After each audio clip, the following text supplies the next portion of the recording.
La pregunta que hoy quisiera contestar mientras leemos el capítulo 24 del libro de los Hechos en diferentes momentos, es un pasaje largo, pero es un relato completo. Entonces lo voy a considerar completamente esta mañana en tres momentos distintos. Pero la pregunta que quiero considerar es, ¿cómo respondemos al Evangelio?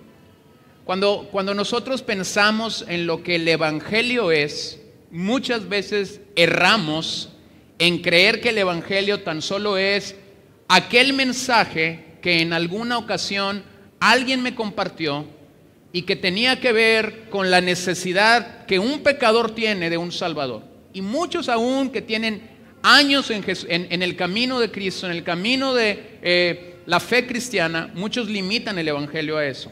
Ahora, permíteme decirte algo, si el Evangelio es un mensaje que como literalmente lo explica es un mensaje de buenas noticias, un mensaje de buenas nuevas. Pero no solamente el irredento, no solamente el pecador que no tiene al Señor como autoridad máxima, como cabeza de la iglesia sobre su vida, necesita escuchar. El Evangelio es algo que continuamente tú y yo que seguimos a Cristo necesitamos escuchar. El Evangelio es algo, es una certeza y una garantía mientras tú y yo estamos caminando en el Señor que nos permite permanecer en el Señor. Quizás este mensaje del Evangelio no es que tú tengas que volver a convertirte, no es que tú tengas que volver a decir sí, pero ese mensaje del Evangelio nos va a afirmar y nos va a alentar en este peregrinaje espiritual. Entonces, nosotros necesitamos hacer crecer nuestro entendimiento de lo que es el Evangelio. Yo mismo como pastor necesito a ustedes recordarles el Evangelio cada ocasión que predico. Ustedes mismos como ovejas necesitan escuchar el mensaje del Evangelio cada vez que se reúnen. Nosotros como familias necesitamos el mensaje del Evangelio cada día y posiblemente muchas veces durante el día. De tal manera que no hay nada más glorioso y no hay nada más grande que nosotros podamos escuchar que ese bendito Evangelio que hemos recibido de parte de nuestro Señor. Aquí está Pablo.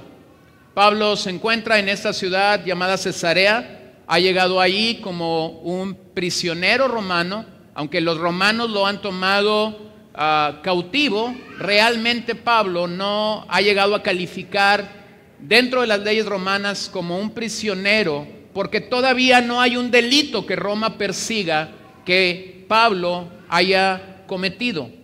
Pero detrás de Roma, como lo decía la semana pasada, está la providente mano de Dios llevando a Pablo camino a Roma y usando toda la milicia romana y usando los diferentes edificios donde los soldados estaban para resguardar a Pablo de manera segura.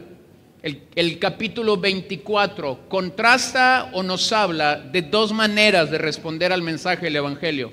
Una nos la da Pablo, la otra nos la da el gobernador que en este momento era Félix. Este episodio inicia con una serie de defensas en los próximos capítulos ante una serie de defensas romanas o de gobernantes romanos delante de los cuales Pablo estuvo, primero Félix, segundo Festo, finalmente Agripa. El juicio siguió el procedimiento judicial de costumbre. Era común para los romanos que se presentaran los cargos, es decir, que se dijera por qué se estaba acusando al delincuente, al que había violado la ley, la presentación del demandante y la respuesta del acusado. El juicio de Pablo frente a Félix en esta primera instancia sigue el proceso jurídico que las leyes romanos establecían. Entonces, veamos el ambiente de la sala, veamos lo que está pasando allí originalmente en el capítulo 24, por favor. Y vamos a leer los primeros 9 versículos. 5 días más tarde, el sumo sacerdote, Ananías, descendió con algunos ancianos y con un abogado llamado Tértulo y presentaron al gobernador sus cargos contra Pablo. después que llamaron a Pablo, Tértulo comenzó a acusarlo diciendo al gobernador: ya que por ti hemos obtenido mucha paz, observen eso, y que por providencia tuya se están llevando a cabo reformas a favor de esta nación, nosotros, por todos los medios y en todas partes, reconocemos esto con profunda gratitud, oh excelentísimo Félix. Pero para no importunarte más, te suplico que, con tu habitual bondad, nos concedas una breve audiencia. Pues hemos descubierto que este hombre es verdaderamente una plaga y que provoca disensiones entre los judíos por el mundo entero y es líder de la secta de los nazarenos. Hasta trató de profanar el templo. Entonces lo arrestamos y quisimos juzgarlo conforme a nuestra ley. Pero interviniendo el comandante Lisias con gran violencia lo quitó de nuestras manos, mandando a sus acusadores que vinieran a ti. Sí, tú mismo lo interrogas sobre todo lo que he dicho, podrás confirmar las cosas de que lo acusamos. Los judíos se unieron también a la acusación, asegurando que efectivamente así era todo. Adentrémonos a la escena. Este es un tribunal. El gobernador es Félix. Pablo está siendo acusado por un sector del Sanedrín, principalmente el sector que en ese momento está acusando a Pablo son los saduceos. Usted recordará que estando en Jerusalén, Pablo se levantó ante el Sanedrín y dijo: yo soy fariseo de fariseos, creo en la resurrección, y esto quebró el Sanedrín. Es decir, esto dividió el Sanedrín, y por un lado los fariseos apoyaron a Pablo y por un lado los saduceos fueron en contra de Pablo. Mayormente Ananías, sumo sacerdote, y los líderes que lo acompañan aquí no son fariseos, son saduceos. Es gente que no cree en la resurrección de los muertos. Entonces la acusación era encabezada por el sumo sacerdote Ananías, pero todo parece indicar que ellos contratan a un hombre especialista en las leyes romanas, a un hombre que posiblemente era un abogado, posiblemente era un conocedor de las leyes, posiblemente era un orador elocuente. Tértulo funge entonces aquí como la parte acusadora de la vida de Pablo, y observe las repugnantes y mentirosas lisonjas que este hombre hace acerca de Félix. Hemos gozado de paz, has hecho grandes reformas en esta comunidad. ¿Sabes que eso no es lo que los historiadores nos dicen acerca de Félix? Los historiadores nos dicen que era una bestia salvaje. Los historiadores nos dicen que era un criminal. Ahora, observen el contraste. Me encanta Lucas, porque Tértulo le dice a este hombre: por tu providente mano estamos bien. ¿Se acuerdan qué es lo que acabamos de ver el capítulo anterior? Que por la providente mano de Dios, Pablo estaba siendo guardado de una manera maravillosa. Y de entrada Lucas nos presenta un cuadro tétrico aquí. Nos presenta el cuadro de una humanidad sin Dios, creyendo que es por la providente mano de alguien que tú y yo podemos estar bien. La realidad es que nuestros días viven bajo esa oscuridad. Y hay gente que cree que está bien por la providente mano de un humano, por la providente intervención de un banco, por la providente intervención de una posición dentro de una empresa, por la providente posición que tu apellido o tu estatus te puede dar. Y quisiera decirte algo: cualquier providencia humana es nada absolutamente ante la mano poderosa de Dios y su providencia hermosa. Entonces, como abogado, Tértulo alabó a Félix por haber traído paz, por haber tenido una mano providente. Y yo imagino que Pablo se debió haber estado riendo en su interior, porque él sí entendía la providencia de Dios sobre su vida. Y cada vez que un hombre o una mujer entiende la providencia de Dios sobre sus vidas, puede reconocer la forma como Dios obra a través y a pesar de todos los seres humanos. Entonces, ¿de qué se le acusó a Pablo? Por lo menos hay 3 acusaciones aquí. Lo primero es que se le acusó de ser insurrecto. Se le acusó de ser insurrecto. Es decir, se le acusó de estar violando las leyes romanas o de estar provocando un movimiento rebelde, un movimiento de revolución en contra de Roma. Ahora, si algo cuidaba Roma como imperio, es que las cosas no se le salieran de la mano.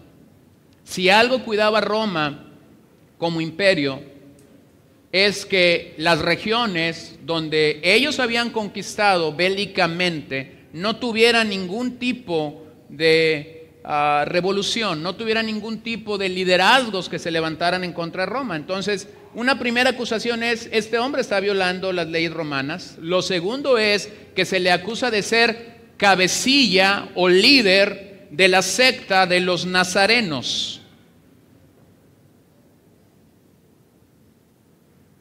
¿Por qué de la secta de los nazarenos? Usted recordará uno de los nombres de Jesús, o una de las menciones que se hacen de Jesús es que Jesús era ¿de dónde?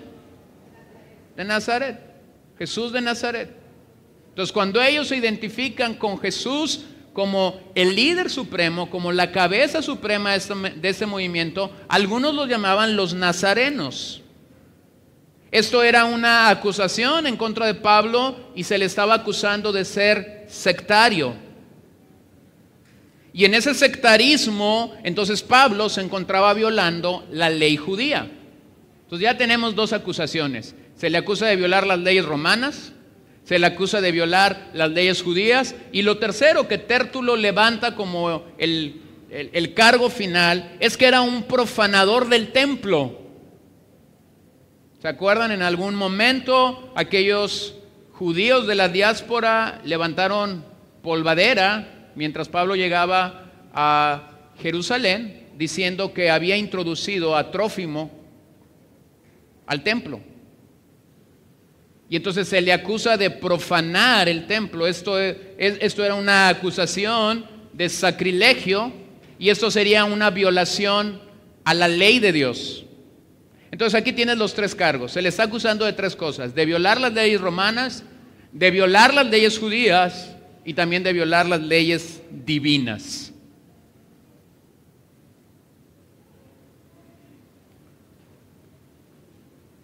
Ahora, ninguna de estas 3 cosas podían ser comprobadas. Esta era la realidad. La acusación parecía estar muy bien cimentada, muy bien estructurada, pero más que acusarlo, usted puede ver el tono de Tértulo al hablar a Félix. Un tono adulador, un tono de alabanza al hombre, un tono de querer primero ganar al juez para después ganar el juicio. Pero las 3 acusaciones eran fácilmente comprobadas de que no era cierto, de que esto no era verdad, veraz. Ahora, ¿qué ves en el ambiente? ¿Qué ves en la sala donde el tribunal está tratando de juzgar a Pablo? Ves que siempre Satanás aprovechará, aunque la mano providente de Dios había llevado a Pablo allí, siempre Satanás aprovechará oportunidades para tratar de impedir la obra de Dios. Ahora quiero regresar al punto que la semana pasada dije. Aquí está la mano providente de Dios, aquí está Satanás. Lo voy a volver a decir. Aquí está la mano providente de Dios, aquí está Satanás. Nunca Satanás va a estar por encima de la mano providente de Dios. Pareciera tan sencillo, pero muchos de los problemas que actualmente tenemos en la iglesia o en el iglesismo de nuestros días es porque hay un sector muy grande en América Latina que cree que Satanás está aquí y la mano providente de Dios está acá. ¿No? Cuando tú lees la Biblia te das cuenta que Dios nunca ha perdido autoridad, que Dios nunca ha perdido poder, que Dios es Dios y como Lutero lo dijo, el diablo es el diablo de Dios. No hay nada que Él pueda hacer que Dios no lo permita. Entonces, ¿qué es lo que vemos? Siempre que la mano providente de Dios nos lleva a un lugar, siempre que la mano providente de Dios permite que usted y yo estemos en alguna situación, siempre Satanás se presentará, tratará de aprovechar esa ocasión o esa situación específica para varios propósitos. Puede ser para menguar tu fe. Puede ser para mentirte en algo con respecto a lo que tú estás viviendo. Puede ser para tentarte. Pero que Satanás venga a ti y a mí con ese propósito y esté haciendo eso, no quita que Dios es providente. Entonces, no nos confundamos. Aquí había gente perversa, sí. Ananías era un perverso.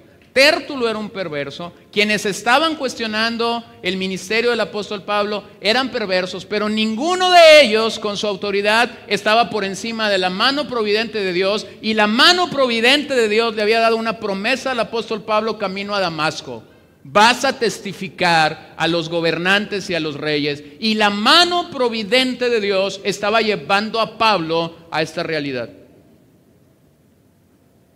Estamos seguros en sus manos. Esta es la realidad. Puedes pasar enfermedad, puedes pasar tribulación, podemos estar en la turbulencia, podemos estar en calamidades, pero la realidad es, estamos seguros en las manos de Dios. Romanos 8:31 dice: entonces, ¿qué diremos a esto?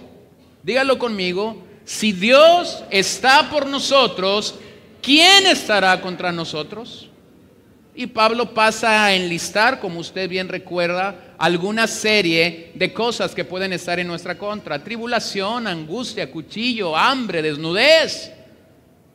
Finalmente dice algo glorioso: nada nos puede separar del amor de Cristo, nada. Y luego el apóstol Juan, cuando escribe la epístola en el capítulo 4, verso 4: hijos míos, vosotros sois de Dios y los habéis vencido, porque mayor es el que está en vosotros que el que está en el mundo. Diga conmigo: vosotros sois de Dios. No dice tú eres de la iglesia, no dice tú eres de la religión, no dice tú eres de la secta, no dice tú eres... No, sois de Dios.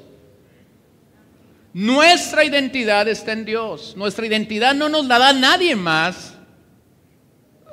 Hay tanta gente perdida en nuestro día. Incluso nosotros nos podemos perder, hermanos.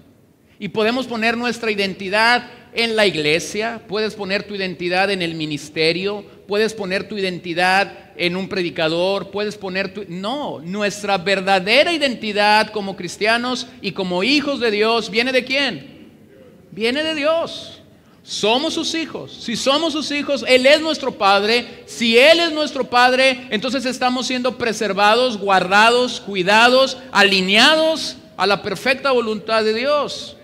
Entonces, aunque Pablo está siendo acusado en este momento de ser un alborotador, de ser un revolucionario, de ser el líder de una secta en Jerusalén, la realidad es que cuando tú lees el libro de los Hechos, cada vez que a alguien se le acusó de eso, cada vez era lo contrario. Eran los enemigos del evangelio y no los mensajeros quienes fueron los instigadores. No era Pablo el instigador, no fue Pedro ni Juan cuando ellos fueron acusados frente al Sanedrín. No, nunca un mensajero del reino, nunca un embajador del reino en el libro de los Hechos tuvo que ver con esto. Más bien era la respuesta que la gente tenía una vez que escuchaban el mensaje que ellos estaban comunicando. Y usted lo puede revisar a lo largo del libro de los Hechos. Las veces que hubo una revuelta ante el mensaje del evangelio, fue iniciada no por el proclamador o el predicador, fue iniciada por los enemigos del evangelio. Entonces, Pablo nos muestra aquí que no había sido llamado a tener una religión muerta. Pablo nos muestra aquí que había sido llamado a seguir a Cristo y a seguir su palabra. Y cuando una persona sigue a Cristo y sigue sus palabras, sigue sus pisadas, es Dios mismo quien muestra a nosotros sus caminos y no los suyos. Allá en el Salmo 25 hay varias ocasiones en las que David, como salmista, está repitiendo esta oración y le está diciendo al Señor: muéstrame tus caminos, oh Dios, enséñame tus sendas, guíame por tus veredas. Este es el caminar de un cristiano. Usted y yo no conocemos finalmente la carretera o el camino que Dios quisiera usar en nuestro propio peregrinaje espiritual para llevarnos a ser más como Cristo. Esta es la realidad. Yo no conozco la autopista, yo no conozco la avenida final por la que Dios me tendrá que llevar para ser más como Cristo. Tú tampoco la conoces. Por eso es que la realidad de la vida cristiana es que una continua oración para nosotros es esta: muéstrame tus caminos, guíame por tus sendas, enséñame tus veredas. Enderézame pues cuando ande caminando medio chueco, medio torcido. No me dejes salirme, guíame. Entonces Pablo, al transitar siguiendo a su maestro, estaba siendo guiado por los caminos del Señor. Escuché a un predicador contar esta historia. Estaba siendo misionero en Costa Rica o en Nicaragua, no recuerdo, en uno de estos dos países de Centroamérica, cuando sus hijos estaban pequeños. Había venido a Costa Rica, había venido de la ciudad y había subido a las montañas para predicar durante un par de días. Llegó un día en el que empezó a nublarse, y cuando empezó a nublarse, los nativos de aquella región le dijeron a este predicador: necesitas salir inmediatamente de la montaña, va a caer un aguacero. Si el aguacero cae, tú te vas a tener que quedar aquí de 2 a 3 semanas, porque será imposible que antes puedas dejar nuestra comunidad. Ellos, que eran nativos, sabían cómo llovía y los estragos que la lluvia producía. Entonces relata este hombre que comienza a caminar para salir, y quien lo iba a guiar en la primera montaña le dice: no puedes caminar, tienes que correr. Entonces él empieza a correr, y cuando empieza a correr, su hijo de 7 u 8 años comienza a quedarse atrás. Es lógico, el paso de un hombre de cerca de las 3 décadas de vida no es lo mismo que el paso de un pequeño. Entonces llega el momento en el que el predicador se para y voltea y dice al hijo: ¿qué está pasando? ¿Por qué te estás quedando atrás? Y el niño responde: tus zancadas son muy largas. Pero cuando el predicador voltea y ve al niño, ve que el niño está totalmente limpio de sus piernas. Y él se agacha y ve que sus pantalones y sus zapatos están llenos de lodos. Y entonces él reconoce esta historia y se da cuenta de algo. Él venía haciendo zancadas, y lo que su hijo venía haciendo era pisar por donde él iba pisando. Entonces dice aquel predicador: me di cuenta de lo que se trataba de ser padre.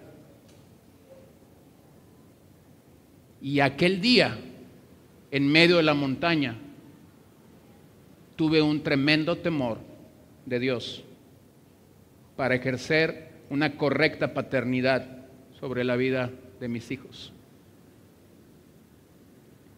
Hermanos, la realidad es que cuando nosotros servimos y seguimos al Señor, nosotros vamos a necesitar ir tras sus pisadas. Vamos a necesitar ir tras la senda que Él nos marcó. Y necesitamos hacerlo con temor y con temblor de lo que está pasando aquí. Ahora, este es el escenario, Permítame reconocer la respuesta de Pablo en los próximos versículos. Del versículo 10 al versículo 21, lo que usted encuentra es la forma como Pablo responde específicamente al Evangelio. No que esta es la primera vez que Pablo responde, no. Pero vemos un cuadro maravilloso de cómo un creyente debería responder al Evangelio. Después que el gobernador le hizo una señal para que hablara, Pablo respondió: sabiendo que por muchos años tú has sido juez de esta nación, con gusto presento mi defensa, puesto que tú puedes comprobar el hecho de que no hace más de 12 días que subí a Jerusalén a adorar. Y ni el templo, ni en las sinagogas, ni en la ciudad misma me encontraron discutiendo con nadie o provocando un tumulto. Ni tampoco pueden probarte de lo que ahora me acusan. Pero esto admito ante ti, que según el camino que ellos llaman secta, yo sirvo al Dios de nuestros padres, creyendo todo lo que es conforme a la ley y que está escrito en los profetas, teniendo la misma esperanza en Dios que estos también abrigan, de que ciertamente habrá una resurrección, tanto de los justos como de los impíos. Por eso yo también me esfuerzo por conservar siempre una conciencia irreprensible delante de Dios y delante de los hombres, y después de varios años he venido para traer limosnas a mi nación y presentar ofrendas. Haciendo lo cual me encontraron en el templo después de haberme purificado, no con multitud ni con alboroto, pero estaban allí ciertos judíos de Asia, y que deberían haberse presentado aquí ante ti y acusarme si tuvieran algo contra mí, o si no, que estos mismos digan qué delito encontraron cuando comparecí ante el concilio, a no ser por esta declaración que hice en alta voz mientras estaba entre ellos: por la resurrección de los muertos soy juzgado hoy ante vosotros. Observen algo. Esta es la segunda vez que Pablo pone en la mesa el tema o la doctrina de la resurrección de los muertos. Ya sabemos lo que este tema o este mensaje provocó en Jerusalén mientras él estaba frente al Sanedrín: la división. Pero veamos en este pasaje cómo es que un creyente debería responder ante el mensaje del Evangelio. Lo primero es que Pablo habló verdad. Pablo habló la verdad. Una respuesta de un creyente ante el Evangelio es esta: hablar la verdad. Pablo se dirigió con veracidad y con mucho tacto ante Félix. Él no lo aduló, él no lo glorificó, él no usó de lisonjas para provocar o lograr un resultado positivo para su causa en la vida de Félix. Él simplemente habló la verdad. Le mencionó su razón de subir a Jerusalén, a adorar, y no para incitar a nadie. Le mencionó que tan solo habían pasado 12 días desde que él había llegado a Jerusalén, y estos hechos eran comprobables. ¿Por qué? Porque Pablo había viajado, Pablo había venido con gente, la gente con la que él se había relacionado en Jerusalén, sabían cuándo es que Pablo había llegado. Entonces, de hecho, Pablo tan solo había estado 5 días en Jerusalén. Los otros 7 días los está viajando, está esperando que Félix lo llame. Entonces Pablo le dice: querido gobernador, es imposible que en 5 días yo haya llegado a Jerusalén y haya provocado un movimiento armado en contra del gobierno romano. No era posible, no cuadraba, no había lógica de la acusación. Era imposible que Pablo hubiese hecho arder a Jerusalén como los saduceos señalaban en este juicio.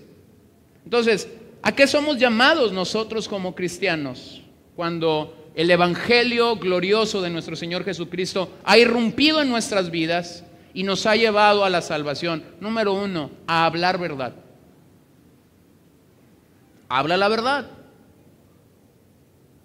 Hay momentos adversos, hay momentos difíciles donde la verdad es lo que está en debate. Y somos llamados y somos exhortados, no solamente por este pasaje de las Escrituras, sino por otros muchos pasajes de las Escrituras, a hablar la verdad. Vean lo que Pablo dijo a los Efesios, capítulo 4, versos 22, que en cuanto a vuestra anterior o antigua manera de vivir, os despojéis del viejo hombre que se corrompe según los deseos engañosos. El engaño, la mentira, va en contra siempre de la verdad. Porque es que nosotros deberíamos hablar la verdad, porque tenemos un Dios verdadero. Porque es que tú tendrías que hablar la verdad, porque Jesús dijo, yo soy la verdad. Porque es que nosotros tendríamos que estar en la verdad, porque el Espíritu Santo nos guía a toda verdad. Hablar la verdad para nosotros no debería ser un problema cuando entiendes que el Dios al que servimos es un Dios verdadero. La palabra de Dios es verdadera, ella misma lo testifica de sí mismo. Ahora, Proverbios 12, 19, los labios veraces, los labios que son verdaderos, permanecerán. ¿Para cuándo? Para siempre. Pero la lengua mentirosa, solo por un momento. A veces la mentira te puede sacar adelante, te puede sacar avante por un momento, pero no te va a hacer permanecer para siempre. Es la verdad. Es la verdad. No sé si ha llegado un momento en que alguien muy cerca de ti ha venido para pedirte un consejo, ha venido para pedirte que ores por él, ha venido para pedirte que hagas algo. Y de repente esta persona te mira a los ojos y tú sabes que va en serio. Te mira a los ojos y te dice, dime la verdad. Y entonces hay unos minutos de silencio porque tú estás cuestionando, si yo le digo la verdad, voy a perder esta relación. Lo voy a perder como amigo, lo voy a perder como hermano, quizás lo voy a perder como una persona que ha estado ahí entrañablemente para mí. Y sobre todo quisiera animarte a algo. Si el tema que está de por medio es pecado, tú tendrías que decir la verdad. Yo tendría que decir la verdad. Si el tema que está de por medio es el alma de esa persona, tú tendrías que decir la verdad. Yo tendría que decir la verdad. Puede haber dos resultados cuando hablamos verdad. Que el Espíritu Santo quebrante a aquella persona y use la verdad de Dios para ministrar su alma. Y entonces esa alma sea librada del infierno, como el final de la epístola de Santiago dice. Primera opción. Segunda opción, que se enoje contigo y que lo pierdas finalmente como amigo. Y hay varias posibilidades. Serás acusado de fariseo, serás acusado de legalista, serás acusado de religioso, serás acusado de inmisericordia. Pero si en tu conciencia lo que tú hiciste fue levantar la verdad de Dios, entonces tendrás paz. Entonces Pablo habló con la verdad. Lo segundo que Pablo nos modela en este pasaje es que Pablo adoró genuinamente. Pablo adoró genuinamente. No solamente habló la verdad, sino que él está diciendo, subí a Jerusalén para adorar. Observen que cuando él dice que sube a Jerusalén para adorar, dice que está adorando al Dios de los padres de Israel. Es decir, no estaba adorando a un nuevo Dios, no estaba adorando una nueva deidad, estaba adorando al Dios de los israelitas. Se estaba identificando con la adoración de los israelitas. Eso a lo que los judíos llamaban herejía, Pablo menciona que él estaba sirviendo al Dios de sus padres. Mientras Tertulo habló de forma burlona de los cristianos como nazarenos, Pablo llama al cristianismo en este pasaje el camino. Y cuando llama a esta forma de creer el camino, observe algo, lo hace en forma singular. O sea, Pablo está diciendo, es el único camino. No hay más caminos, es el único camino. Insistió entonces que en aquel momento ser cristiano no significaba abandonar la adoración al Dios verdadero, sino estar dedicado al Dios verdadero. Nuevamente tenemos un problema nosotros como evangélicos con el término adoración. Y es que muchos limitamos la adoración a cantar el día domingo. De hecho, hay mucha gente que así define adoración. Hay gente a la que le dices, oye, ¿y ahí en la congregación alaban y adoran? Y la respuesta, sin raspar muebles, la respuesta de muchos es, mira, está bien facilito. La alabanza son las canciones moviditas y la adoración son las baladas. Así es como mucha gente define lo que es alabar y adorar.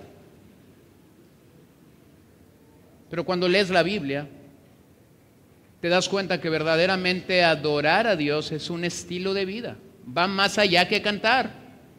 Alguien pudiera adorar a Dios de mejor manera que tú y yo, que venimos todos los domingos y cantamos, si su manera de vivir y su manera de expresar gratitud a Dios es continua, así no cante ningún corito.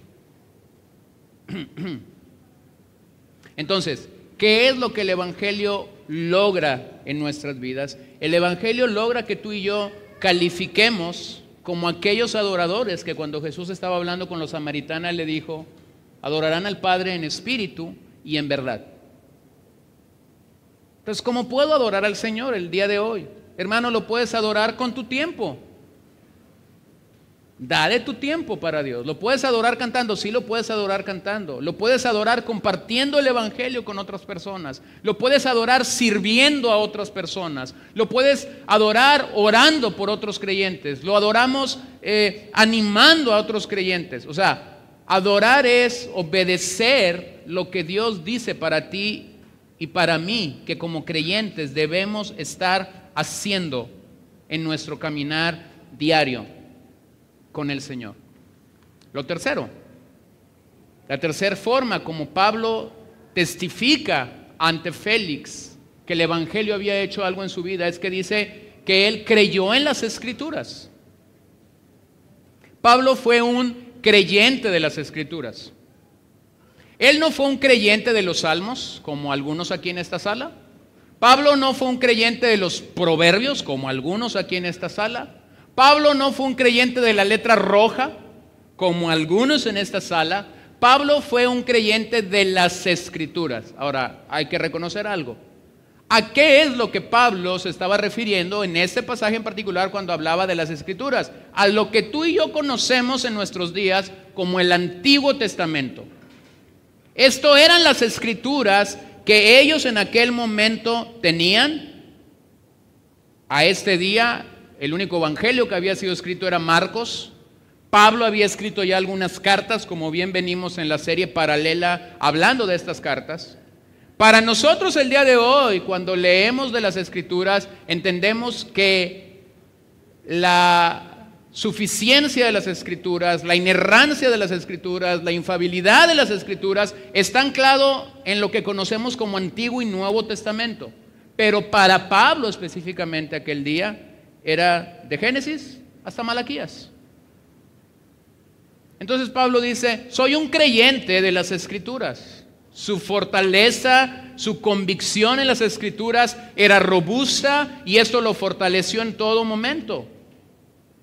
Ahora, nuevamente Pablo está levantando la bandera para reconocer algo. Los fariseos creían en todas las Escrituras y Pablo era de cuna farisaica, pero los saduceos, como mencioné la semana pasada, tan solo creían en los libros escritos por Moisés. Esto es el Pentateuco, Génesis a Deuteronomio. Entonces, cuando él alza la verdad de las Escrituras, cuando él dice la palabra de Dios es la verdad, entre las patas, él se estaba llevando nuevamente a los saduceos, porque ellos no creían así. Entonces, Pablo estaba aceptando la inspiración completa de las Escrituras. Es decir, aquí se refería a todo el Antiguo Testamento. Mi pregunta para ti esta mañana es, ¿crees en la inspiración total de las Escrituras? ¿Crees en la suficiencia total de las Escrituras? ¿Crees en la inerrancia de las Escrituras? ¿O todavía eres de aquellos cristianos que dicen, esos libros sí son para nosotros, pero estos libros no son para nosotros? Mira, cuando logras entender que la Biblia entera presenta a Cristo, encuentras un deleite en ello. Cuando logras entender que el Antiguo Testamento está lleno absolutamente de figuras, de imágenes de Cristo, y que así como nosotros decimos que nuestra idea de seguir al Señor es cristocéntrica, es decir, que Cristo es el centro de todo lo que hacemos. Cuando estudias el Antiguo Testamento tienes que entender que nuestra manera de seguir al Señor no solo debe de ser cristocéntrica, nuestra manera de seguir al Señor debe de ser cristotélica. Cristotélico tiene que ver, estamos caminando de la mano con el Señor, y cuando vamos pasando por estos pasajes del Antiguo Testamento, vamos viendo la imagen, lo que esto quiso decir, y lo vamos conectando con la realidad del Nuevo Testamento. Es decir, no solo es el centro, Cristo no solo es el centro de nuestra fe cristiana, sino que cuando proclamamos que tenemos una fe cristotélica, estamos diciendo, estoy asido de su mano, como Pablo le dijo a los filipenses, y estoy caminando con la revelación total de las Escrituras. Entonces, en este sentido, Pablo era más ortodoxo que sus acusadores. Los saduceos simple y sencillamente habían tomado como la palabra de Dios el Pentateuco, pero Pablo está diciendo, no señores, la palabra de Dios es todo el Antiguo Testamento. Años más tarde escribió a Timoteo en aquel famoso pasaje de la primera carta 3:16, y observen lo que él dijo: toda la Escritura, es decir, no solo el Pentateuco, no solo los libros de Moisés que los saduceos validaban o creían, sino él dice toda la Escritura, en aquel momento toda la revelación del Antiguo Testamento. Para nosotros el día de hoy, toda la palabra de Dios, toda la Escritura es inspirada por Dios y es útil para enseñar, para reprender, para corregir y para instruir en justicia. ¿Tomas toda la Escritura como la palabra inspirada de Dios para tu vida?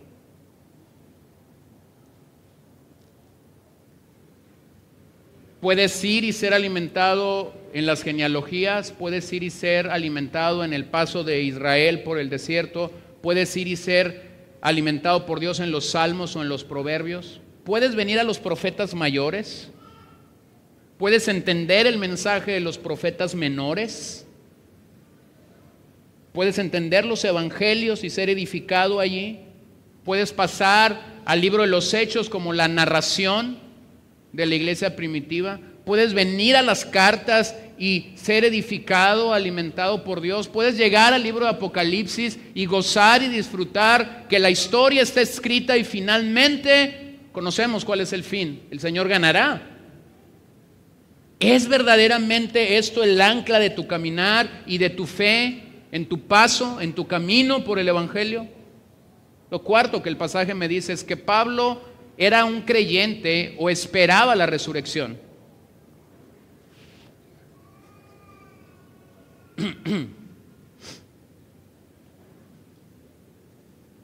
La resurrección era la esperanza del pueblo judío, mayormente del pueblo judío que se identificaba con los fariseos, porque el Antiguo Testamento habla de la resurrección. Solo que la parte en la que el Antiguo Testamento habla de la resurrección no está en los primeros 5 libros. Entonces, esta era la razón por la que los saduceos no creían que había resurrección, porque no hay ninguna mención de Moisés acerca de la resurrección. Los fariseos, al tomar todo el contenido del Antiguo Testamento, reconocían que la resurrección era algo real. Y Pablo había sido criado dentro de la escuela de los fariseos. Y esto le había dado la fortaleza de reconocer y de saber que la resurrección sería algo real. Aunque el mismo Jesús había refutado esta idea en alguna de sus enseñanzas, los saduceos decidieron ignorarlo de forma voluntaria. Ahora observen algo, cuando Pablo habla en este pasaje acerca de la resurrección de los muertos, observen un dato muy importante, porque este es el único pasaje en el libro de los Hechos y en la literatura paulina, el único pasaje dentro del libro de los Hechos y dentro de la literatura paulina en el que Pablo habla de la resurrección de los muertos y agrega algo: habrá resurrección para justos y para injustos. Y ese es un punto importante. Aunque no vamos a adentrarnos en esa situación, es interesante que Pablo utiliza una corte romana para decir: sí vamos a resucitar. Y van a resucitar tanto los justos como los injustos. Después nosotros sabemos para qué resucitan ambos. Nada más una recordadita. Los justos resucitan para vida eterna. Y los injustos resucitarán para una muerte o condenación eterna. Era importante porque el lugar donde lo estaba diciendo no era un auditorio mayormente farisaico, no era el templo de Jerusalén, era un lugar corrompido por el pecado y por la oscuridad de este siglo. Entonces dice Pablo a los Corintios en la segunda carta 4:14, sabiendo que aquel que resucitó al Señor Jesús, a nosotros también nos resucitará con Jesús y nos presentará juntamente con vosotros. ¿Qué hay para ti y para mí después de la muerte? ¿Qué hay? Hay solamente dos cosas: vida eterna con Cristo Jesús o la condenación eterna.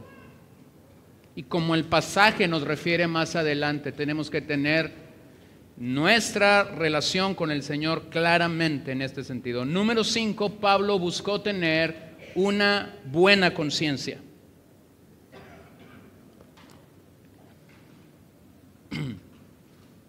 Una buena conciencia.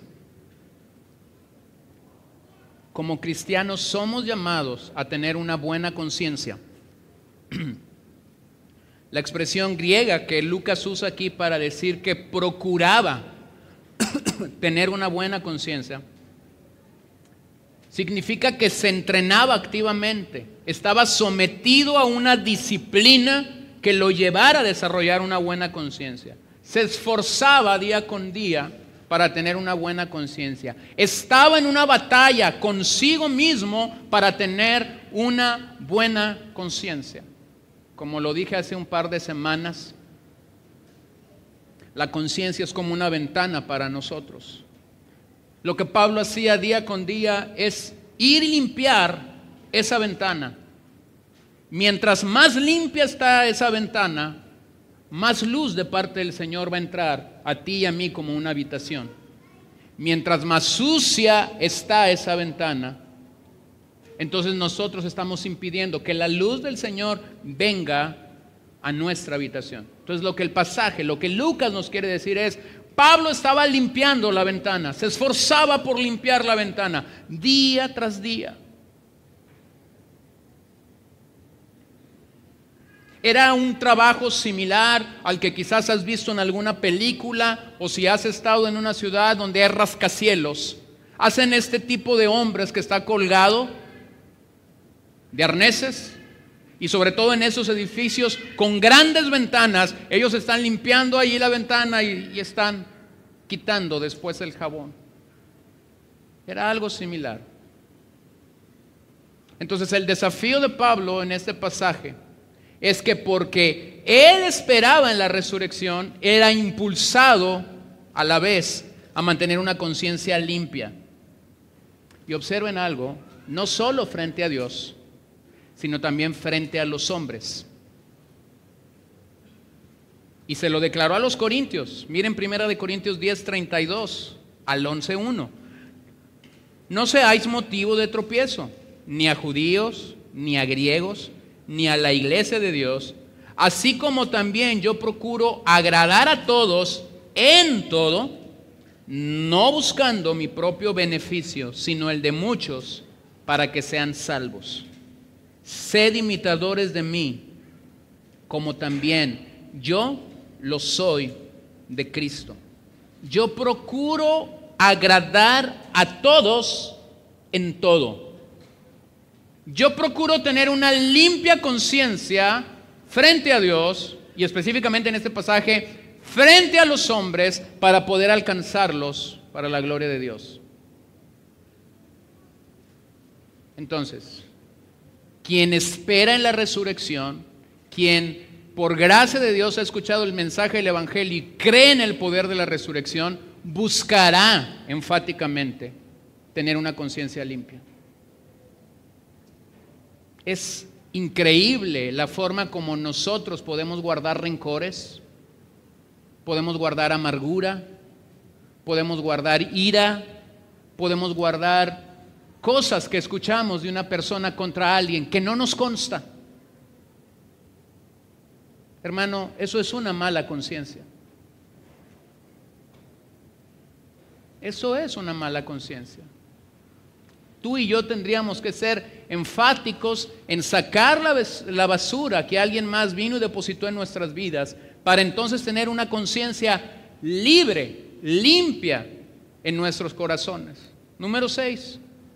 Pablo estuvo dispuesto a ayudar a los necesitados, y por esa razón es que él había llegado a Jerusalén. Por años había estado recibiendo o reclutando o convocando a los gentiles de Asia para ayudar a los hermanos en Jerusalén que estaban viviendo días adversos y difíciles. Y esto lo había llevado a tener tremendos problemas con los judíos. Sin embargo, el hombre era inamovible en lo que Dios había puesto en su corazón. Él tenía la claridad que se encontraba rumbo a Jerusalén en una misión de misericordia hacia los hermanos judíos que estaban padeciendo o que estaban sufriendo. Y por eso estuvo dispuesto a enfrentar el odio, el rencor de muchos. El Evangelio provoca que tú y yo, el mensaje de las Escrituras, provoca que tú y yo ayudemos a otros. Ahora tenemos un problema. El problema es que cada vez que nosotros escuchamos la palabra ayuda, inmediatamente pensamos ¿en qué? ¿En qué? En dinero. Pensamos que la única manera de ayudar a una persona es dar dinero. Y aunque en este pasaje en específico, la manera en la que Pablo estaba ayudando a los necesitados en Jerusalén era dinero, tengo que advertirte algo, tengo que decirte algo. Dinero no lo es todo. Tú puedes ayudar a una persona en necesidad, por ejemplo, agarrando una escoba y un trapeador y limpiando su casa.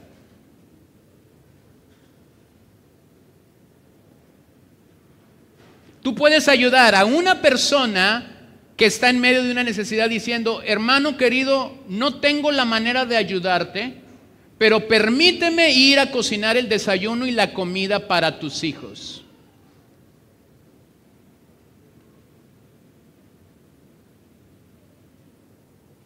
¿Han visto a estos niños cuando se encuentran un carro sucio que está así todo lleno de tierra? Y yo recuerdo haberlo hecho cuando era un niño. Ponía esto: lávame. Era como un mensaje a la conciencia del dueño. ¿No nos fuera mejor tomar una cubeta y agua y lavar el carro? ¿No es eso ayuda? Entonces, A veces nuestra mente está todavía muy contaminada con este mundo. En algunos momentos, finanzas son necesarias, sí, pero no limite ayudar a otras personas simple y sencillamente con dinero.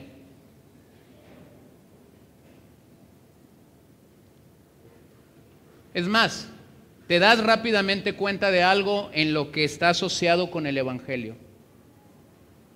Si a la gente solamente la ayudamos con economía o dádivas, la gente va a venir no por el Evangelio, la gente va a venir por dádivas y por economía. El día que tú quites las dádivas y la economía y la comida y las cobijas y los dulces, te vas a dar cuenta de algo. Estabas autoengañándote. Este es el clásico evangelio de nuestros queridos hermanos misioneros del norte del país, sobre todo en la línea fronteriza. En la línea fronteriza, por la cercanía, es común que ellos traen sus camionetas llenas de comida, de cobijas, de papitas, de todo esto. Y ellos llegan y viene un montón de gente a recibir. Pero cuando ellos dicen, ahora vamos a predicar el evangelio, se quedan dos. Y después se preguntan, ¿por qué las misiones no están funcionando?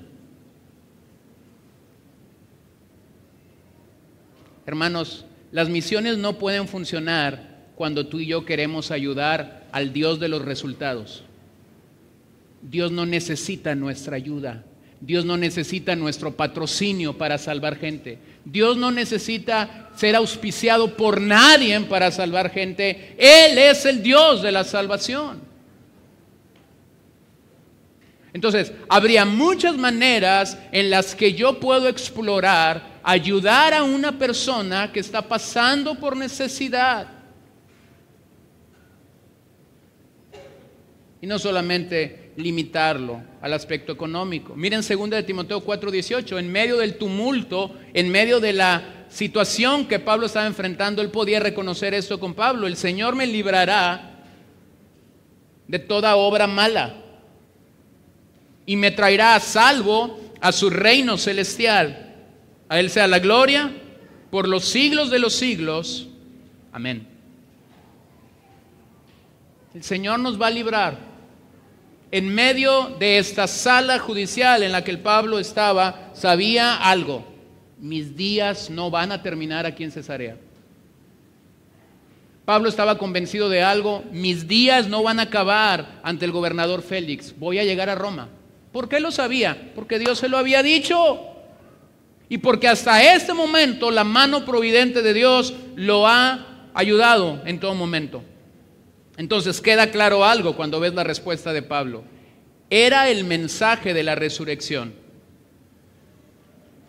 lo que lo tenía en este momento allí. No había delito a la ley romana, no había delito civil ni criminal que juzgar por la ley romana, de tal forma que Pablo, nos damos cuenta de algo, Pablo no está perdiendo ninguna oportunidad para testificar de la resurrección, demostrando así el carácter vicario de Cristo, demostrando así el señorío de Cristo y el inminente regreso del Señor como juez.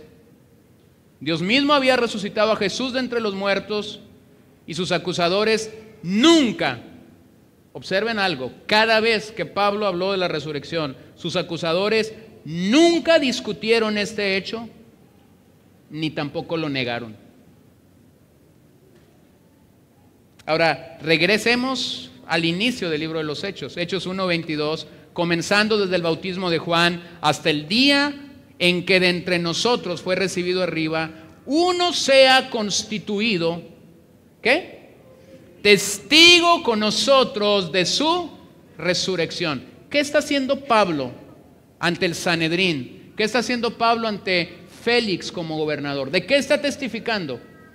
De la resurrección.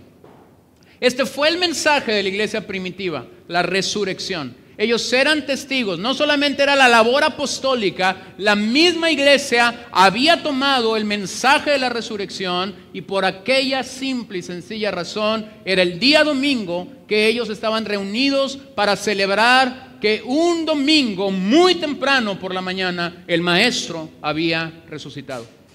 Entonces, esta es la respuesta que un cristiano debería dar al evangelio. Un cristiano debería hablar la verdad. Un cristiano debería adorar al Señor. Un cristiano debería estar ayudando a los necesitados. Un cristiano debería estar buscando tener una limpia conciencia. Un cristiano debería estar confiando en todas las escrituras para traer vitalidad a su vida. Pero en esa misma sala, en ese mismo lugar donde Pablo proclamó la resurrección de Jesucristo, había otro hombre. Y la respuesta de ese hombre fue tan distinta a la respuesta que Pablo y los discípulos del Señor debemos de dar a ella. Obsérvelo en los últimos versos, del 22 al 27.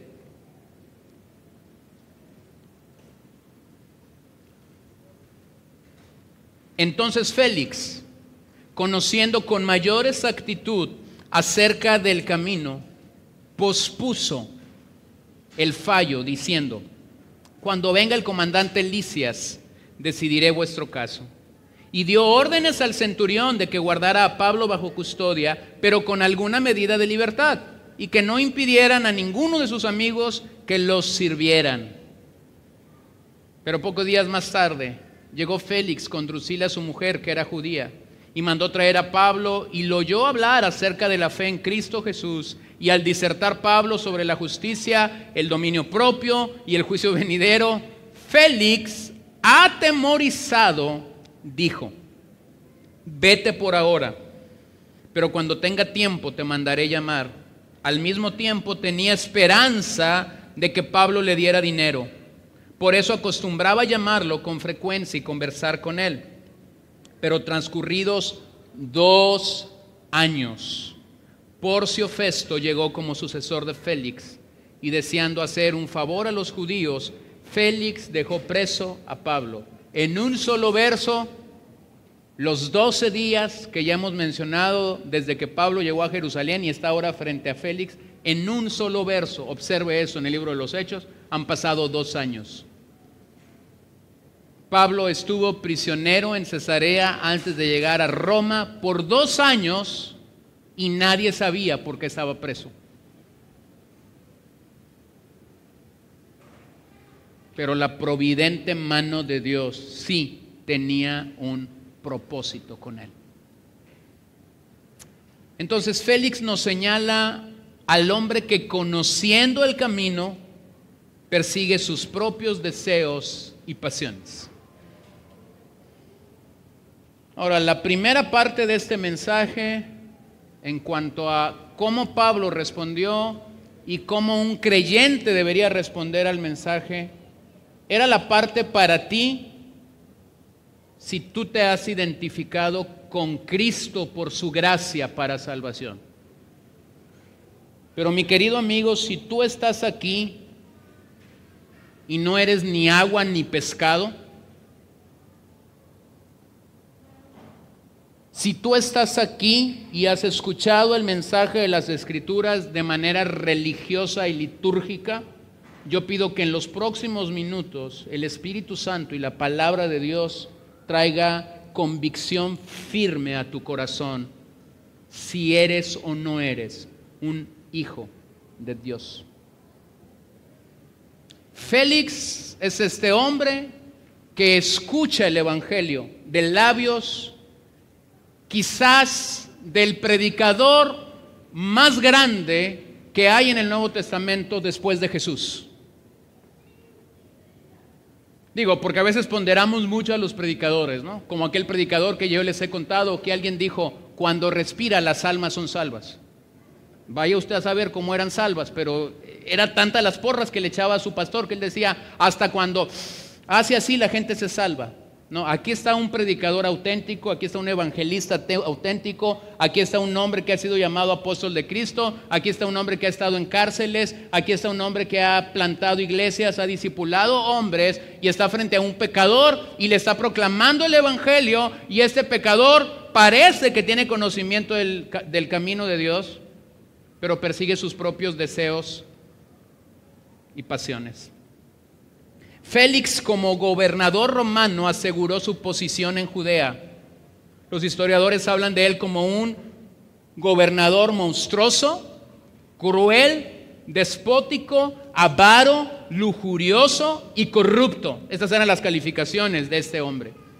Era como si el Señor le hubiera dicho a Pablo: no, mira, todas las 2 décadas que has estado predicando tan solo fue un entrenamiento. Aquí viene tu verdadero desafío. Ve y predícale a Félix. Era una bestia salvaje. Fue conocido en aquellos días dentro de la comunidad romana por aceptar y recibir sobornos. Y en este tiempo, cuando él es llamado a Roma, fue destituido de su cargo debido a que había enfrentado a los judíos y los sirios en algún momento y había asesinado a muchos judíos. Esta es la razón por la que cuando Félix es llamado a Roma, después de que Pablo está 2 años en Cesarea, es destituido de su cargo, y entonces Poncio Festo es enviado como nuevo gobernador de Judea, y Pablo seguía ahí segurito en la cárcel. 2 años. Con guaruras pagados por Roma, con comida pagada por Roma, en un tiempo de descanso o de relajamiento físico, mental y espiritual, después de haber estado 2 décadas sin parar predicando el evangelio. Y es como si el Señor le dijera: te voy a dar unas vacaciones en Cesarea antes de que llegues a Roma. Y observen algo, la libertad que él tuvo en Cesarea. Que lo visiten sus amigos, dijo Félix, que les sirvan. Félix representaba uno de los ejemplos más claros y más trágicos que hay en las Sagradas Escrituras acerca de tener el privilegio de escuchar el mensaje del evangelio de los labios de un gran hombre y aún así rechazarlo. Ese fue el tipo de rechazo que Pablo había experimentado en Atenas cuando él estuvo en el Areópago. Y la filosofía de este siglo rechazó la verdad de Dios. Usted recordará cuál fue la bandera que Pablo alzó en Atenas: Cristo ha resucitado. Hasta ahí lo escucharon.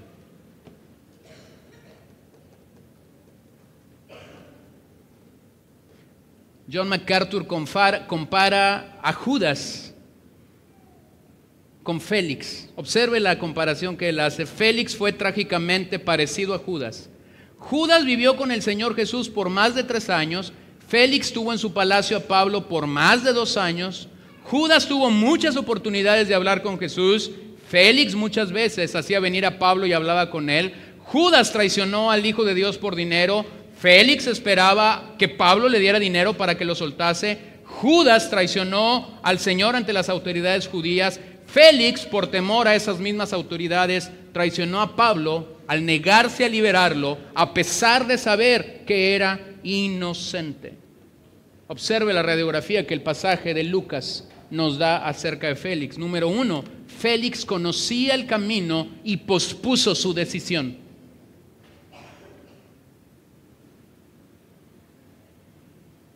Conocía el camino y pospuso su decisión. ¿Sabes que esta es la realidad de mucha gente en nuestros días? Conoce el camino, pero está posponiendo su decisión.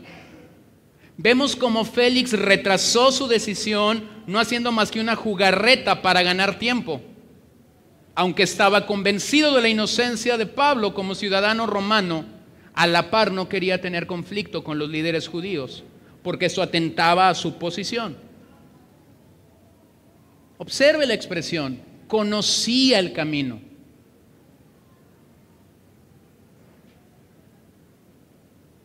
Una gran cantidad de nuestra familia conoce el camino porque tú le has dicho, tú le has hablado del camino.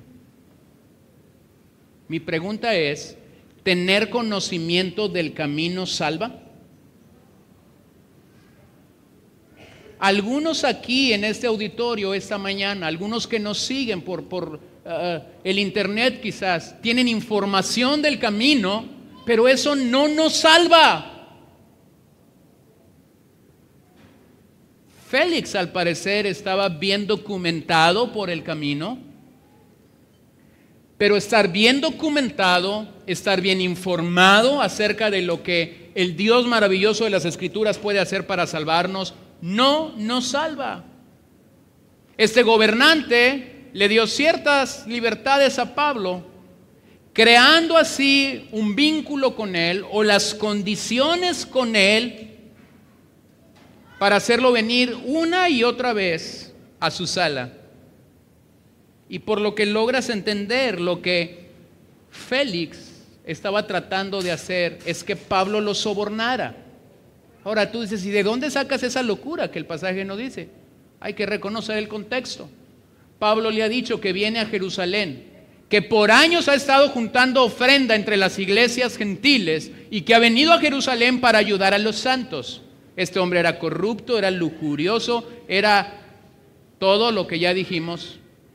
Y posiblemente en la primera ocasión que Pablo le dice eso, él está pensando, ¿acaso sus amigos gentiles no podrán mandar dinero? ¿Yo ser sobornado? ¿Y entonces dejar a Pablo libre? Entonces pospuso su decisión de librar a Pablo. Eso no es lo más increíble del pasaje. Número 2, Félix tenía interés en Cristo, pero no en arrepentirse. Por esta razón lo hacía venir vez tras vez. Pablo tuvo audiencias privadas con Félix que Lucas no nos registra, que Lucas no nos reporta en esta historia del libro de los Hechos. Lo cual me hace pensar que Félix estaba inquieto por saber acerca de Cristo. Quizás estaba inquieto por saber cómo Cristo había hecho milagros. Quizás estaba inquieto por saber cómo los ciegos habían visto. Quizás estaba inquieto por saber cómo los endemoniados habían sido librados.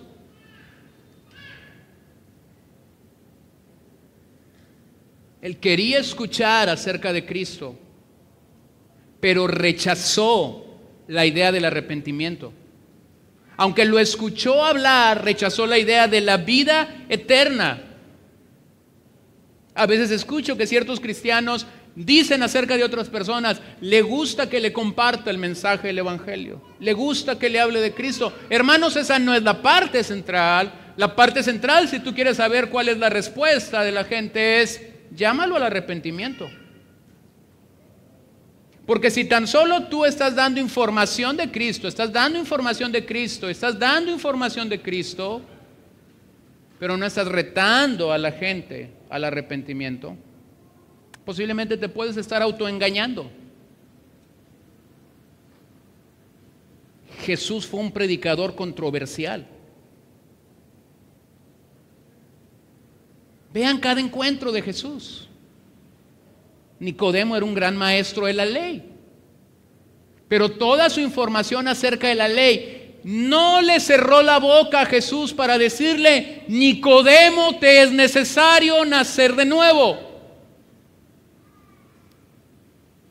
Vean su encuentro con la mujer samaritana.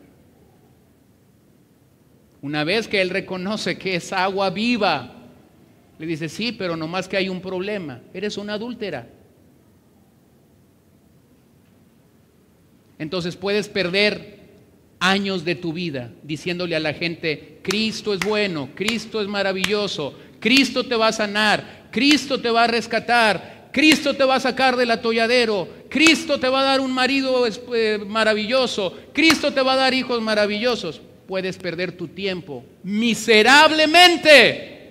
Nuestro llamado cuando proclamamos a Cristo es a la vez que elevamos las gloriosas atributos de nuestro Salvador y Señor, es decirle a la gente, sí, pero necesitas arrepentirte.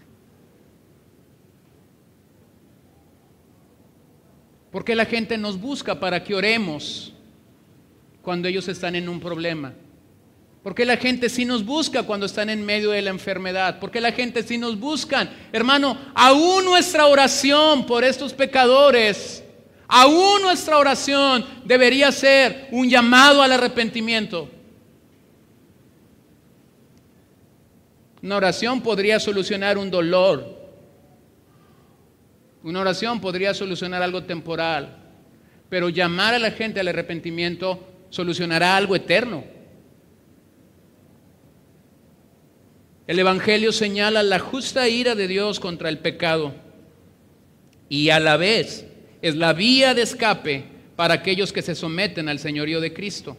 Observen cómo Pablo le dice a Félix que la fe en Cristo implica tres cosas: justicia, dominio propio y un juicio venidero. Vean esta triada. Incluye justicia, dominio propio y un juicio venidero. Tanto Félix como Drusila carecían de una adecuada comprensión de estos elementos. Esta triada constituía el llamado al arrepentimiento de parte de Pablo para poner su fe solo en Jesús. De hecho, la expresión dominio propio y juicio venidero aterraron al gobernador Félix. Lo aterraron. No se puso feliz. Un día entré a una iglesia y estaban cantando uno de estos cantos. Espero que nadie se sienta afectado en su sentimiento, pero estaban cantando uno de estos cantos famosos de nuestros días. Oh día feliz, oh día feliz, oh día feliz, oh día feliz. Recuerdo haber dado la vuelta y ver la imagen de esas 700, 800 gentes. No, hermano. El día que un Dios salva a un pecador, antes de ser un día feliz, es un día horrible. Antes de ser un día feliz, ese pecador es cautivo por el Espíritu Santo y debe reconocer que ha pecado delante del Señor y que la santa y la justa ira de Dios podría consumirlo. Y sin embargo, en su misericordia, este juez santo tiene el poder de perdonarnos, de limpiarnos de toda maldad.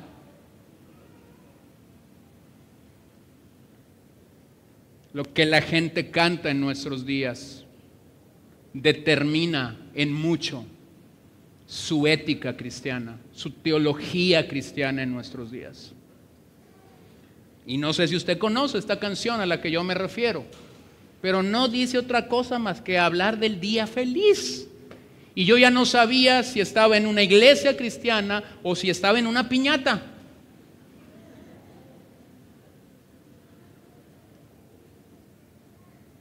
No, aquel día que Pablo le dijo a Félix,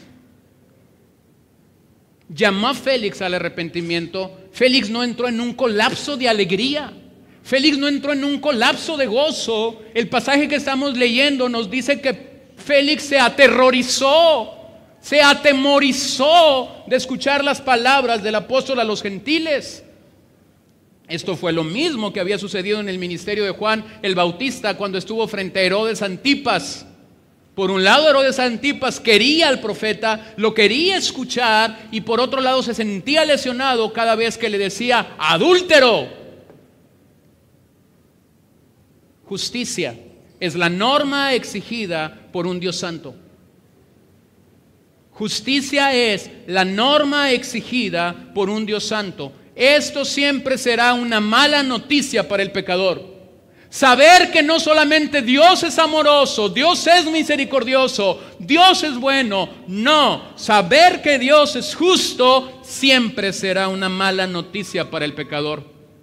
Sin embargo, ese mismo Dios que es justo nos provee de su propia justicia en la persona y en la obra de su bendito Hijo Jesucristo. Pablo lo dijo a los romanos: justificados pues por la fe, tenemos paz para con Dios por medio de nuestro Señor Jesucristo. Dominio propio. Dominio propio es la respuesta requerida de un hombre sometido a Dios. El ser humano, el hombre del siglo XXI, puede controlar casi cualquier cosa, excepto una: a sí mismo. Félix y Drusila eran un ejemplo de falta de dominio propio. Y ahora aquí tienes, el mapa se está, o el rompecabezas se está armando. no eres justo, no tienes dominio propio. Lo tercero que habla Pablo es juicio. ¿Qué es el juicio? El juicio es el resultado inevitable de no someternos al Señor de los señores. Esto es como el martillazo final de Pablo en aquella sala. Debemos hacer algo en cuanto al juicio final. Y solo hay dos opciones, querido amigo. Solo hay dos opciones. O Jesucristo es el Señor de tu vida, o un día Él aparecerá como el gran juez. ¿Lo entiendes? O Él es el Señor de tu vida, Él es el gobernante, Él es la cabeza de la iglesia, o Él un día aparecerá como el juez. Cuando Él aparezca como el juez, muchos serán condenados para condenación eterna, no para vida eterna.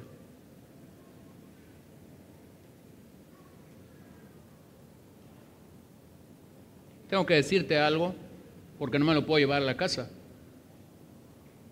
Muchas veces nuestro acercamiento al Evangelio es jugar con el Evangelio. Entonces, si tú eres de esos que juegas con el Evangelio, que juegas al iglesismo, que juegas a hacer algo que tú en el corazón sabes que no eres, te tengo que decir algo. No te puedes jactar del día de mañana. No puedes asegurar absolutamente nada para tu vida. Él es Señor de señores, pero este Señor de señores un día nos va a juzgar. Y ese día yo quiero estar seguro de que Él es mi Señor. Entonces la respuesta de Félix ante el Evangelio fue totalmente contraria a la de Pablo. La respuesta de Félix al Evangelio fue el aplazamiento. Tristemente, Félix pospuso una decisión por Cristo. Una vez más falló en tomar una decisión correcta cuando el mensaje de las Escrituras estaba siendo proclamado. Nuestra sociedad está llena de Félix el día de hoy. Hay gente que quiere más información de Cristo. Hay gente que quiere más información de la iglesia. A mí me asombra y me asusta cuando gente pregunta por la iglesia, sobre todo en las redes sociales. ¿Y qué tipo de iglesias son? ¿Y qué tipo de organización tienen? ¿Y qué tipo de...? Preguntan como si una iglesia fuera un hotel, hermanos. Preguntan como si una iglesia fuera un restaurante. Y yo ya sé cómo cortar las preguntas. Somos una iglesia que predicamos la Biblia, amamos la Biblia y nos sometemos a Jesús como Señor de señores. Se acaban las preguntas. Después sé dónde encontraron una opción. ¿Se dan cuenta? No. Este es el tipo de hombres como Félix que viven en nuestros días. Quieren información de Cristo, quieren las bondades del cristianismo, quieren los milagros de Cristo, quieren los beneficios de Cristo, pero no quieren arrepentirse. No solamente Félix es un ejemplo de esto, Judas es el otro ejemplo de esto. Tuvo al mejor maestro, tuvo al mejor predicador, pero eso no lo libró de la condenación eterna para su alma. No es más información lo que ocupas. No es más saturación acerca de Cristo, de la Biblia. Lo que necesitas es arrepentimiento en tu corazón. Número 3, Félix cambió la justicia por avaricia. Veía a Pablo simplemente como un negocio del cual poder obtener algo de plata. Y lo que tienes que entender es que el amor al dinero ha llevado a muchos a la ruina espiritual. Aunque Pablo era traído una y otra vez, jamás cedió a las tentaciones de este gobernante corrupto. Llega un momento en el que por el relato que Lucas está dándonos, Pablo no era traído ante Félix porque Félix tenía motivos espirituales. No, sus motivos llegaron a ser materiales. Quería ser sobornado por él. Número 4, Félix buscaba agradar a los hombres. Buscó congraciarse con los líderes judíos, creyendo que esto le daría éxito en su cargo, pero como ya mencioné, al paso de 2 años fue destituido de su cargo. Nuevamente este hombre comprometió la justicia con tal de agradar a los hombres, y por esa razón tuvo que pagar el precio. Trató de ganar al mundo, sí, pero perdió su alma. El mundo puede ignorarlo, pero una vez más vemos cómo Dios quita y pone gobernantes. Juan 5:44. ¿Cómo podéis creer cuando recibís gloria los unos de los otros y no buscáis la gloria que viene del Dios único? No, Félix no estaba buscando la gloria de Dios. Félix estaba buscando congraciarse con los hombres. Juan 12:43. Porque amaban más el reconocimiento de los hombres que el reconocimiento de Dios. El hombre en nuestra sociedad busca el reconocimiento de este siglo, de estos hombres, no el reconocimiento de Dios. Entonces observa 2, 3 cosas para acabar. Félix vio la luz y a pesar de que vio la luz, prefirió la oscuridad. Félix vio la luz, pero prefirió la oscuridad. Escuchó acerca de la resurrección. Se atemorizó cuando escuchó esto. Quería información de Cristo y sin embargo prefirió la oscuridad. Félix es el claro ejemplo de aquellos que conocen los hechos en cuanto a Cristo e incluso llegan a dar quizás una respuesta emotiva ante el mensaje, pero jamás hay un arrepentimiento de su pecado y confianza en el Señor. En las palabras del autor a los Hebreos, Félix representa el trágico caso de una oportunidad perdida, Hebreos 10, 26, 27. Porque si continuamos pecando deliberadamente después de haber recibido el conocimiento de la verdad, ya no queda sacrificio alguno por los pecados, sino cierta horrenda expectación de juicio y la furia de un fuego que ha de consumir a los adversarios. Esa es la cereza del pastel para la vida de Félix. Esa es la cereza del pastel para Judas. Y querido amigo, esa puede ser la cereza del pastel para tu propia vida si no caes de rodillas ante la cruz. ¿Qué te dice esa historia? Esta historia me muestra algo claro y sencillo. El mejor momento para escuchar el Evangelio es siempre hoy y ahora. No hay mañana. No hay mañana. Unos dicen, uno de estos días creeré. Si tú eres de esos que dice, uno de estos días creeré, te voy a decir la verdad de las verdades esa mañana. Si tú eres uno de esos que dices, un día creeré, te voy a decir tu final. Ese día nunca llegará. No hay un mañana para Dios. De tal manera que la postergación también es una ladrona de almas para el cielo y una ganadora de almas para el infierno. Permíteme ilustrarte esta idea con una historia. No real, nadie ha estado ahí como para después poder contarla. Se dice que hubo una reunión en el infierno, tranquilos, hacía calor. Satanás llamó a 4 de sus principales demonios y les ordenó que pensaran una nueva mentira que pudiera atrapar más almas. Demonio número 1: iré a la tierra y le diré a la gente que no hay Dios. Respuesta de Satanás: de nada servirá. La gente mira a su alrededor y verá que sí hay un Dios. Demonio número 2: iré y les diré que no hay cielo. Pero Satanás rechazó la idea. Todos saben que hay vida después de la muerte y todos quieren ir al cielo. No sé si usted entiende esto, pero en los funerales de cristianos y de no cristianos, todos van al cielo. Como que la muerte empareja a todos, pero eso no es bíblico. No, si no puede decir amén, no diga amén. Pero yo he estado en unos funerales que conoces la trágica vida de esa persona y todos hablando de él en el cielo. Demonio número 3. Digamos de la gente que no hay infierno.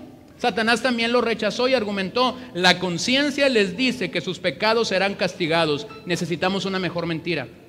Demonio 4. Pienso que hemos resuelto tu problema, querido maestro. Iré a la tierra y les diré a todos: no hay prisa. Y quizás tú estás aquí y te trajeron y vienes con la cara de limón amargado y vienes porque te obligaron, yo no sé. Cada quien trae su maleta. Y tú estás creyente del demonio número 4. No hay prisa. No, yo sí tengo prisa para comunicarte algo. La carretera en la que vas finalmente tiene un lugar al cual te estás encaminando y se llama infierno. La carretera que el Señor nos provee en su Hijo Jesús es de misericordia y de gracia para nosotros, y finalmente llegaremos al cielo por gracia y misericordia de parte de nuestro Señor Jesucristo. De tal manera que el mensaje de salvación es para hoy, jamás para el mañana. Jamás para el mañana. El cristianismo ha funcionado a lo largo de la historia de la iglesia, no porque fue un mensaje para mañana. Los hombres que amaron la verdad de Dios nunca pensaron en el mañana.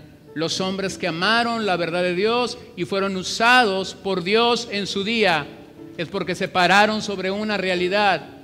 Hoy posiblemente sea la última oportunidad que yo tenga para comunicar el mensaje de salvación a la gente. Termino con las palabras de Pablo a los Corintios, porque dice: en tiempo aceptable te he oído, y en día de salvación te he socorrido. He aquí ahora el tiempo aceptable, he aquí ahora el día de salvación. El mensaje del Evangelio sí es un mensaje de salvación. Si es un mensaje de rescate, si es una buena noticia, pero el mensaje del Evangelio confronta al pecador al arrepentimiento. La obra del Espíritu Santo es cautivar nuestros corazones para convencernos que no somos justos, que no tenemos dominio propio y que finalmente, si esto no está operando en nuestras vidas, seremos juzgados. Félix llegó a Roma y fue destituido de su cargo como gobernante. En cambio, el mensaje de Pablo sigue siendo comunicado el día de hoy como la única verdad que prevalece y permanece de generación en generación. Y estaba recordando la historia de Perpetua, la primer mujer dentro de la historia de la iglesia cristiana que su biografía es documentada, posiblemente antes que Perpetua, y creo que antes que Perpetua hubo muchas mujeres bajo el Imperio Romano que perdieron su vida por causa de Cristo. Pero esta es la primera historia documentada que nosotros tenemos en la historia de la iglesia. Y llega un momento en la parte, la biografía de Perpetua, que dice algo maravilloso acerca de ella. Su cárcel se convirtió en su palacio. Como tu cárcel, como la cárcel de Pablo en Cesarea, como el lugar donde tú estás quizás aprisionado, prisionero, se puede volver un palacio. Sencillo. ¿Cómo estás respondiendo al Evangelio? ¿Estás adorando a este Dios? ¿Estás confiando en todas las Escrituras? ¿Estás cayendo de rodillas? O segundo, si tú eres Félix en esta sala, aquí hay un llamado de arrepentimiento. No hay manera en la que tú seas justo, no hay manera en la que tú tengas dominio propio, no hay manera en la que tú puedas estar de pie frente al juicio de Dios un día. Tan solo por su gracia, por su misericordia, por su verdad. Quizás llegaste esta mañana pensando que era un domingo más para ti, pero en la providencia de Dios, Dios te trajo nuevamente para decir: si hay solución, si hay esperanza, pero necesitas arrepentirte delante de mí. Puestos en pie y oremos esta tarde. Señor, te damos gracias por tu misericordia. Te damos gracias por tu verdad. Te damos gracias por tu justicia. Te damos gracias. Nosotros éramos como Félix. Estábamos perdidos, llenos de corrupción, de contaminación, de lujuria, llenos de todo esto que domina al hombre sin Dios. Y tuviste misericordia de nosotros.